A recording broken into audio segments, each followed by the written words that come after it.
ပါရတဲ့မိသားစုဘဝဖြစ်ဖို့အတွက်အချက်ကလေးနဲ့ချက်မျှဝေပေးချင်တာပေါ့နော်တချို့မိသားစုဘဝမှာငွေကြေးပြည့်စုံရင်ပါရတယ်လို့ထင်ရတယ်တကယ်တော့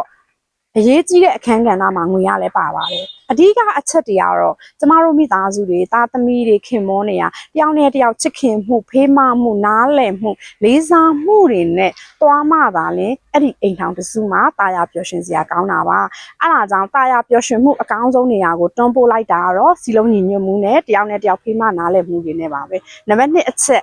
တချို့တွေကယာဒူးတွေဂုံတွေရှိရင်အဲ့ဒီမိသားစုကတာယာလိုက်တာလို့ထင်တယ်တကယ်တော့ယာဒူးကုန်ချိန်ဆိုတာလည်းလိုအပ်တာပါပဲဒါပေမဲ့အဲ့ဒီယာဒူးကုန်ချိန်အရန်ကြီးတဲ့လူတယောက်ရဲ့နောက်မှာတစ်ခါတလေမှကြည့်လိုက်ပါသူ့မှာမပျော်ရွှင်ရတဲ့နေ့တွေရှိခဲ့လေရှိတောင်းရှိလိမ့်မယ်ဒါဆိုရင်တော့သူ့ရဲ့မိသားစုမှာသူဒီကျမပြောခဲ့တဲ့စီလုံးညီညွတ်မှုဖေးမမှုလေးစားမှုတွေမရှိတဲ့အတွက်ပျော်ရွှင်စရာကောင်းတဲ့တာယာတဲ့မိသားစုတစုတော့မဖြစ်နေဘူးပေါ့နော်ဒါကြောင့်အောင်မြင်တဲ့မိသားစုတစုရှိတယ်တာယာပျော်ရွှင်စရာကောင်းတဲ့မိသားစုတစုရှိတယ်ဆိုရင်တော့သူတို့ရဲ့နောက်ကိုကြည့်လိုက်ပါသူတို့ရဲ့ဦးစီးရဲ့နောက်မှာဖြစ်စေသားသမီးတွေ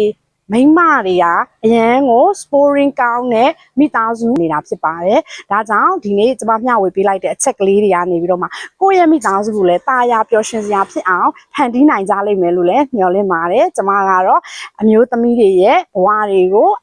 စီမဲ့စကားတွေနဲ့မျှဝေပေးနေတဲ့ချိုးစဉ်ဖြစ်ပါတယ်ကျမရဲ့စကားလေးတွေကမှန်ကန်ခဲ့တယ်ဆိုရင် yes လို့မှတ်ပေးခဲ့ပါနောက်ဗီဒီယိုမှာပြန်ဆုံကြမယ်